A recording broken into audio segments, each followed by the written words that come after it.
রাজ্য জুড়ে ফের একটা বাঘের আতঙ্ক বেরিয়েছে। মুখ্যমন্ত্রী বলছেন যে ওড়িশা গভর্নমেন্ট ওড়িশা থেকে বাঘ ছেড়ে দিচ্ছে, সেই বাঘ এসে আতঙ্ক ছড়াচ্ছে এই বাংলাতে। প্রথম কথা বলি, বাঘ কখনো ছেড়ে দেওয়া যায় না।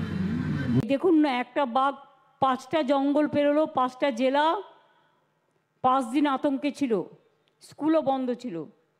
যেই আমরা উদ্ধার করলাম, আমাদের বন বিভাগ প্রশাসন সকলে মিলে দিন রাত খেটে সঙ্গে সঙ্গে ফোন আসতে শুরু করলো, ফেরত দাও ফেরত দাও ফেরত দাও, আর দিয়ে দিলাম। এবার আবার একটা চলে এসছে কাল। তো তোমরা তো টেক কেয়ার করবে তোমাদের ফরেস্টে, যাতে তোমাদের বাঘ আমাদের এখানে ঢুকে না পড়ে, আমার গ্রামে আতঙ্ক না ছড়ায়। এমনিতেই হাতির সংখ্যা আমাদের এখানে খুব বেড়ে গেছে। হাতি নিয়ে নানা দেশে নানা রকম পরিকল্পনা থাকে, কিন্তু আমাদের ফেস করতে হচ্ছে। হাতির জন্মসংখ্যা খুব বেশি, জেনে রাখবেন। আর তাদের খাদ্য দিতে দিতে বনে যখন সব খাদ্য হয়ে যায়, ওই খাদ্য খেতে মাঝে মাঝে লোকের মন অন্য খাদ্য খেতে পছন্দ করে। ধান খেতে খুব ভালোবাসে, চলে গেল ধানের খেতে, রাস্তায় চলে এলো পথ চেঞ্জ করে। অনেক ব্যাপার আছে, এগুলো বনকর্মীদের ভালো করে সামলাতে হয়। তাই আবার যে বাঘ এসছে, আমি উড়িষ্যা গভর্নমেন্টকে বলবো সিএসএর থ্রুতে, যে উড়িষ্যা গভর্নমেন্টকে বলো রেস্কিউ অপারেশন করে নিয়ে যেতে। কারণ আমাদের লোকেরা 5 দিন ধরে 5 রাত না ঘুমিয়ে 5টা জেলা বন্ধ রেখে মানুষ ঘর থেকে বেরোতে পারেনি, বাচ্চাদের স্কুল বন্ধ। এখন যদি আবার সেই আতঙ্ক হয়, আতঙ্ক আমরা সহ্য করব। আর যেই আমাদের লোকেরা ধরবে, এটা একটা মডেল যে কায়দায় ধরেছে, কোনো রকম তাকে আহত না করে আবার একটা পাঠিয়ে দিয়েছে। এটা আবার কি? পাঠালে চিরকালের জন্য পাঠাক আমরা রেখে দিচ্ছি। তোমাদের জায়গা না থাকলে আমাদের টাইগার রিসর্ট সেন্টার আছে, রেস্কিউ সেন্টার আছে, আমাদের ডিপ ফরেস্ট আছে, আমরা রেখে দিচ্ছি। তোমাদের নিজেদের রাখবার জায়গা নেই, তোমরা বাঘটাকে নিয়ে গিয়ে জলের মধ্যে ছেড়ে দিলে। তো জল পেরোতে কতক্ষণ? আবার একটা চলে এসছে। এটা কি হচ্ছে?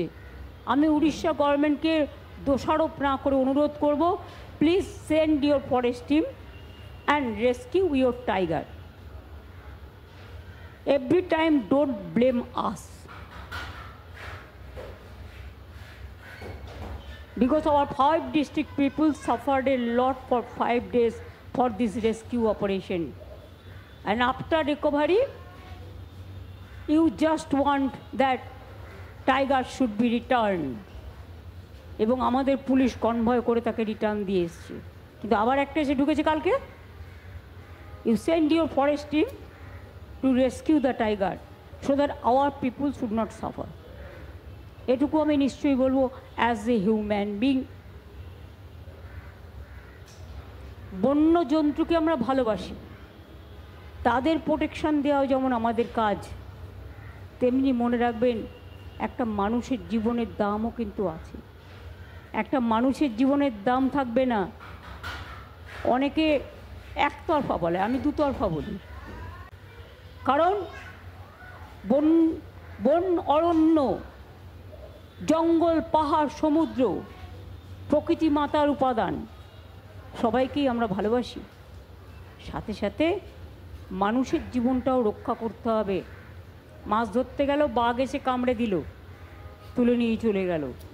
এই সব দিকে বন্যকর্মীদের যেমন লক্ষ্য রাখতে হবে, আরেকটু সজাগ থাকতে হবে, প্রশাসনকেও লক্ষ্য রাখতে হবে, কোস্টাল গার্ডে যারা আছেন তাদেরও লক্ষ্য রাখতে হবে। সাথে সাথে আমি বলবো যে আপনারা ভালো থাকুন, সকলকে হ্যাপি নিউ ইয়ার। নমস্কার বন্ধুরা, আপনারা বিরোধী দলনেতা শুভেন্দু অধিকারী ওনারও বক্তব্য একটু শোনালাম, এবং বিরোধী দলনেতা শুভেন্দু অধিকারীকে যে সাংবাদিক প্রশ্ন করলেন সেটিও আপনারা শুনলেন। সে সাংবাদিক প্রশ্ন করলেন যে আবারও রাজ্যে একটা বাঘের আতঙ্ক, এবং মুখ্যমন্ত্রী নাকি বললেন যে উড়িষ্যা সরকার আবার একটা বাঘ পাঠিয়ে দিয়েছে। উড়িষ্যা সরকার আরেকটা বাঘ পাঠিয়ে দিয়েছে। হ্যাঁ, আমি এই প্রশ্ন কেন করছি বা এই প্রতিবেদন, বিভিন্ন সোশ্যাল মিডিয়া এবং বিভিন্ন নিউজে আমি দেখছি যে মুখ্যমন্ত্রী যে বলছেন যে আবার একটা বাঘ পাঠিয়ে দিয়েছে, এটা দিয়েই কিন্তু ট্রোল করে ভিডিও করা হচ্ছে। হ্যাঁ, আমার প্রতিবেদন যারা আগে দেখছেন তারা হয়তো এটাই বলবেন যে আমি তো এই মুখ্যমন্ত্রীকে নিয়েও অনেক ভিডিও বানিয়েছি, অন্যায়, অত্যাচার, দুর্নীতি বারবার বলা সত্ত্বেও সেগুলি হচ্ছে, এবং এই মমতা ব্যানার্জি শীর্ষ আসনে বসে আছেন, এনার রাজত্বকালেই বেশি হচ্ছে। তো আজকে হঠাৎ আমি মমতা ব্যানার্জির পক্ষে কেন বলছি? কারণ কতগুলি ভিডিও বা প্রতিবেদন শুনলে পুরোটা শুনতে লাগে। কারণ আমরা সকলেই সোশ্যাল মিডিয়ায় আসছি, আমরা অন্যায়ের প্রতিবাদ করার জন্য আসছি। এবার যেখানে আমরা অন্যায়ের প্রতিবাদ করার জন্য আসছি, তার মানে এটা নয় যে আমরা কিছু ভুলভাল বা কোনো ব্যক্তি যদি একটা কথা বলে দিলেন, তার পরের কথাটা না শুনে আমরা আগের কথাটা নিয়েই তাকে ট্রোল করব বা ট্রোল করা শুরু হবে। তো আজকে যেহেতু আমি কয়েকটা প্রতিবেদন দেখলাম, দেখে আমার এটাই মনে হলো, যার জন্য আমি পুরো ভিডিওটি দেখলাম।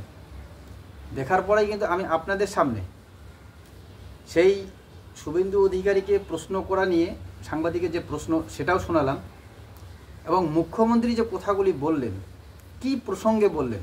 হ্যাঁ, তিনি বলেছেন যে আবার একটা বাঘ পাঠিয়ে দিয়েছে, কিন্তু তারপরে তিনি কি বললেন সেগুলি কিন্তু আমরা শুনিনি।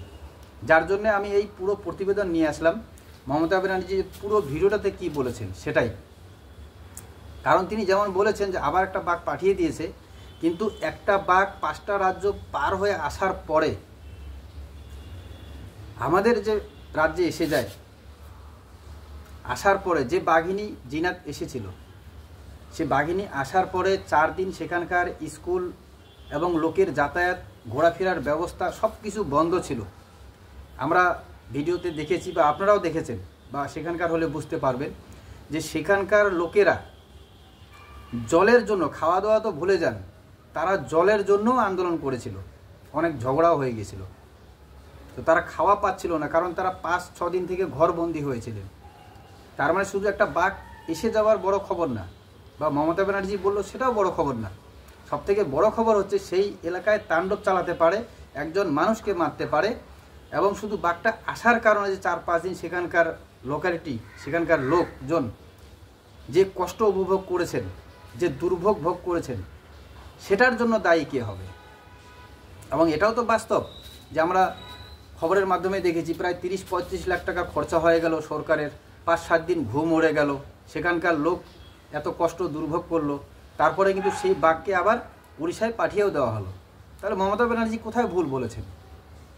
যে তোমাদের বাঘ চলে আসছে, তোমরা বন বিভাগ থেকে, তোমরা সরকারের পক্ষ থেকে সেটা নজর রাখো, তারপরেও যদি চলে আসতেছে তাহলে তোমরা তদারকি করে তোমরা চলে আসো এবং তোমরাই উদ্ধার করো, উদ্ধার করে তোমরা নিয়ে যাও। আর যদি সেটা করতে না পারো তাহলে দিয়ে দাও, আমরা আমাদের মতো ব্যবস্থা নেব। সেটা কি মমতা ব্যানার্জি কোনো অংশে খারাপ বলেছেন?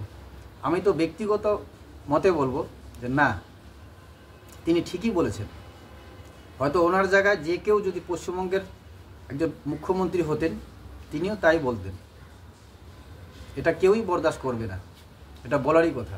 এবং অনেক মিডিয়া আমি এটা দেখলাম যে বিজেপি সরকার বলছে, মানে তিনি বলেছেন যে উড়িষ্যায় বিজেপি সরকার নাকি বাঘ পাঠিয়ে দিচ্ছে।